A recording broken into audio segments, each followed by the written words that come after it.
नमस्कार प्रेक्षकांनो, ठरलं तर मागच्या आजच्या व्हिडिओमध्ये आपण पाहणार आहोत अर्जुन, सायली आणि सँडी तिघं पण कॅफेत बसलेले असतात. मी म्हणतो मला तर प्रश्न पडलाय की एक वकील माझ्याशी काय बोलणार असेल.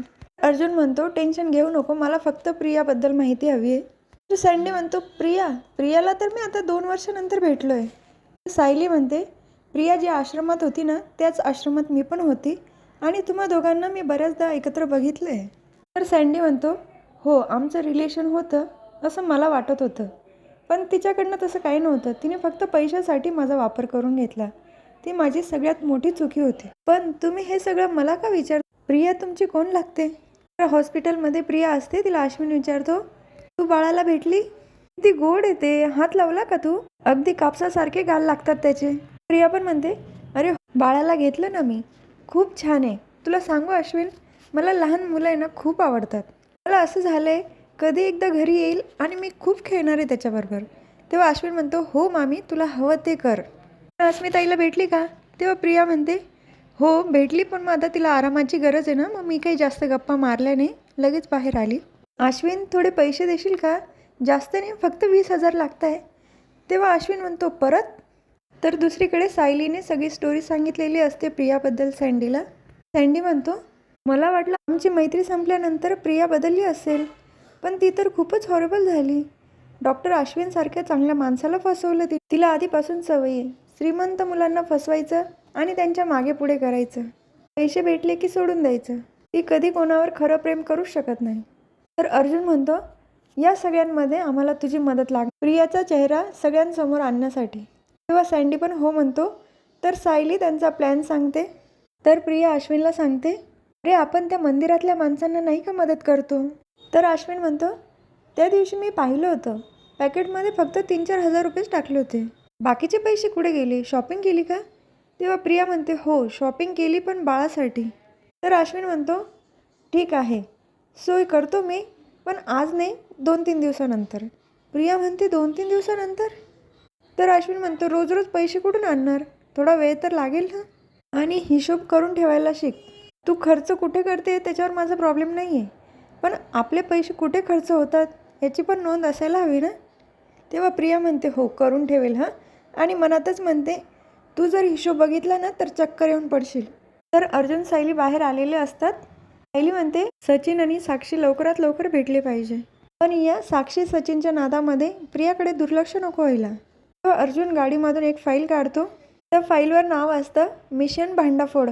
असं कोणी नाव टाकतं का प्रेक्षकांनो, मिशन भांडाफोड? पण असो, सिरियल आहे ती. अर्जुन म्हणतो प्रियाबद्दलचे सगळे पुरावे यामध्ये आहेत. सायली म्हणते तुम्ही असं सगळं एका ठिकाणी ठेवलं आहे फाईलमध्ये? प्रियाचं किती लक्ष असतं माहिती आहे ना. आणि हे घरी नका ठेवू, ऑफिसमध्येच राहू द्या. यापुढे प्रिया तिच्या विरोधातले पुरावे नष्ट करू शकते, तर आपण ते आधीच तिथे जाऊन बघितलं पाहिजे नेमकं काय आहे ते. तर ते सदा महिन्याकडे निघतात. तर दुसरीकडे सचिन फोनवर बोलत असतो हो मी करतो ना कॉल बॅक. तेवढ्यात तिथे साक्षी येते आणि तिच्या हातामध्ये सँडविच असतात. ती प्लेट लगेच खाली पडते. तर साक्षी खूप रागाने बघत असते सचिनकडे. अर्जुन सायली दोघंही सदा महिन्याच्या घराबाहेर आलेले असतात. दोघांच्याही चेहऱ्यावर मास्क असतं. तिथल्याच एका माणसाला विचारतात सदा आणि महिना इथेच राहतात ना, कुठे गेले ते सांगता येईल? तेव्हा तो माणूस म्हणतो हो इथेच राहतात, पण आज सकाळपासून दिसले नाही ते, आणि जेव्हा ते लवकर येणार असतात ना तर चावी माझ्याकडेच ठेवून जातात, पण आज त्यांनी ठेवलेली नाही आहे, म्हणजे ते सध्या तरी येणार नाही.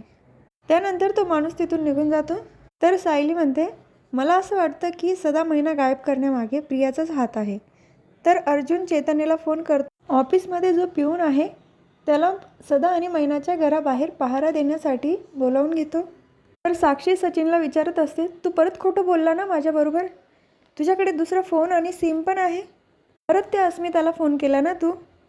सचिन म्हणतो मी अस्मिताला फोन नाही केला, तर मी कॅनडामध्ये एका माणसाकडनं लोन घेतलं होतं आणि त्याच्यात हप्ता देण्यासाठी जर उशीर झाला ना तर ते लोक कुठल्याही थराला जाऊ शकतात, म्हणून मी त्यांना कॉल करून फक्त सांगत होतो.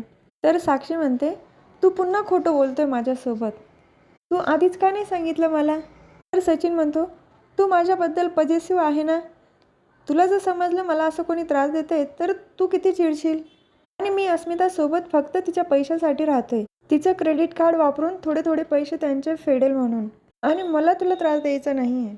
तर साक्षी म्हणते, फेडून टाक पैसे त्यांचे. तर सचिनला तर हेच तर पाहिजे होतं. त्याच्या चेहऱ्यावर लगेच स्माईल येते. अर्जुन सायली दोघंही हॉस्पिटलमध्ये असतात. तेव्हा सायली अर्जुनला म्हणते, अहो मामा घ्या जरा बाळाला तुमच्याकडे. अर्जुन नाही म्हणतो तर सायली त्याच्या हातात देते.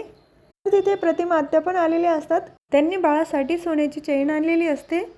सायली बाळाच्या गळ्यामध्ये चेन घालते, त्यानंतर त्याला पाळण्यामध्ये ठेवते. त्यात अर्जुनला फोन येतो. दादा आणि मैनाच्या घराबाहेर जो पहारा देतो त्याचा. अजूनही दुकान आणि घर बंदच आहे. कपडे शिवायला टाकायला एक बाई आली होती, पण तिलाही माहीत नव्हतं की दुकान केव्हा उघडेल ते. अर्जुन ठीक आहे म्हणून फोन ठेवतो. साक्षी सचिनला विचारत असते किती पैसे द्यायचे त्यांचे. तर सचिन 10 लाख सांगतो.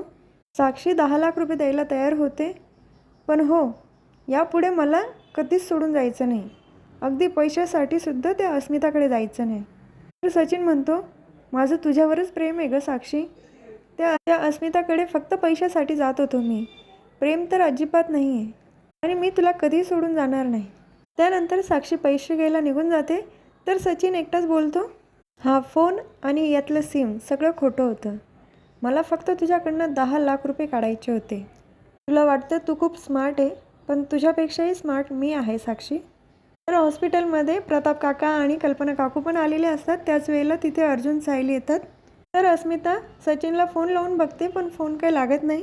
अर्जुन लगेच बाळाला अस्मिताकडे घेऊन येतो आणि सगळे बाजूला उभं राहून फोटो काढतात, सेल्फी काढतात. तर दुसरीकडे साक्षीने सचिनला पैसे आणून दिलेले असतात. सचिन पैसे घेतो आणि साक्षीला मिठी मारतो. तर अस्मिताजवळ डॉक्टर येतात आणि सांगतात, मिसेस दीक्षित तुम्ही आता बाळाला घेऊन घरी जाऊ शकतात. तर सगळ्यांची घरी जायची तयारी चालू असते. त्याच वेळेला अर्जुनला मेसेज येतो, लोखंडे अजूनही घरी आलेले नाही. तर त्याचं लक्ष प्रियाकडे जातं. इनीच तर नसेल ना गायब केलं त्यांना. सुभेदारांच्या घरी छान तयारी चालू असते. सायली, विमल आणि कल्पना काकू तिघी पण अस्मिताची रूम सजवतात. तिथेच टेबलवर अस्मिता आणि सचिनचा फोटो असतो, तो उलटा करून ठेवतात आणि त्या ठिकाणी अस्मिताचा फोटो ठेवतात. त्यानंतर अस्मिता आणि बाळ दोघंही घरी येतात. कल्पना काकू त्याच्यावरून आणि अस्मितावरून पाणी आणि भाकरीचा तुकडा उतरवून टाकतात. तर सायली दोघांचं औक्षण करते. नंतर त्यांचा गृहप्रवेश होतो. सगळे बसल्यानंतर कल्पना काकू प्रियाला सगळ्यांसाठी कॉफी, सायलीसाठी चहा आणि अस्मितासाठी दूध गरम करायला लावतात. तर प्रिया म्हणते, मी 5 मिनिटात फ्रेश होऊन येते, त्यानंतर ठेवलं तर चालेल का. तर प्रताप काका म्हणतात, कल्पनाने जे सांगितलं आहे ना ते काम तू आधी कर. तर प्रिया म्हणते, हो करते हां. तिथून किचनमध्ये निघून जाते. तर बाळाबरोबर सगळेच गप्पा मारत असतात. सगळ्यांमध्ये चालू असतं कोणता मामा फेवरेट. तर सायली म्हणते, बाळाला सगळेच आवडतात, सगळेच फेवरेट आहे त्याचे. अजून तर पंजी आजीने बघितलं पण नाही आम्हाला. त्याच वेळेला प्रताप काका कल्पना काकूंना म्हणतात, अर्जुन पण संसाराला लागला आहे म्हणायला हरकत नाही. आता यांनी पण मनावर घेतलं पाहिजे. तर कल्पना काकू म्हणतात, हो ना, म्हणजे आपल्याला दोघं नातवंड एकाच वेळेला खेळवता येतील. तर प्रिया किचनमध्ये असते आणि तिच्या डोक्यात चालतं, यांनी तर मला मोलकरीनच बनवून ठेवलं. बरंच आहे, बाळाच्या नादात असले म्हणजे मला पुरावे नष्ट करण्यामध्ये तेवढाच वेळ मिळेल. तिथे विमल येते. तिला सांगते, दुधाकडे लक्ष दे, मी आलीच. तिथून निघून जाते. तर अर्जुन सायली अस्मिताला रूममध्ये घेऊन येतात. तेव्हा अस्मिता म्हणते, मला तर वाटतच नाही ही माझी रूम आहे. तेव्हा सायली म्हणते, आता ही तुमची रूम राहिलीच नाही, आता ही बाळाची आहे. जे काय होईल सगळं बाळासाठी होईल आता. त्यानंतर सायली दूध घेण्यासाठी निघून जाते. तर अस्मिताचं लक्ष फोटोजवळ जातं आणि तिचा फोटो तिथं पाहिल्यानंतर ती म्हणते, या लोकांनी माझा आणि सचिनचा फोटोसुद्धा बाजूला काढून टाकला आणि माझा लावला त्या ठिकाणी. तिचा फोटो पण ती पालथा करून ठेवते. तर प्रिया पर्समध्ये पैसे ठेवते आणि त्या बाईचं मला तोंड बंद करावं लागेल. तिच्यापासून मला सगळ्यात मोठा धोका आहे. तिच्या घशात ते पैसे घालते आणि पनवेलमधून तिला बाहेर जायला लावते. तिथून ती घाईतच निघते. त्याच वेळेला अर्जुन सायलीचं लक्ष तिच्याकडे जातं. ते पण एका ठिकाणी येऊन उभे राहतात. गाडी लावलेली असते. आपला डिसिजन करेक्ट होता, आता काही टेन्शन नाही. तर हा भाग इथेच संपतो. पुढील भागात बघायला मिळतं की प्रियाने त्या बाईला गायब करण्याआधी सायली आणि अर्जुननेच त्या बाईला गायब केलेलं असतं. म्हणजेच तिची राहण्याची सोय एका दुसऱ्या ठिकाणी करतात. तुमच्या जीवाला धोका असू शकतो म्हणून सांगतो की एकट्या कुठे जाऊ नका. तर चैतन्यला फोनवर विचारत असते, साक्षीचा कुठे पत्ता लागला का. तर चैतन्य म्हणतो, काही समजलं तर मी लगेच कळवतो. तर अर्जुन म्हणतो, एवढं काय सिरियसली घेते? तर सायली चिडूनच म्हणते, तुम्हाला माहिती आहे ना, अगदी छोट्यातलं छोटं खोटं जरी तुम्ही माझ्याशी बोललात तरी मला चालत नाही. तर हा भाग इथेच संपतो. उद्या पुन्हा भेटूया ठरलं तर मगच्या पुढच्या व्हिडिओमध्ये. तोपर्यंत टाटा बाबा and take care. Like share subscribe.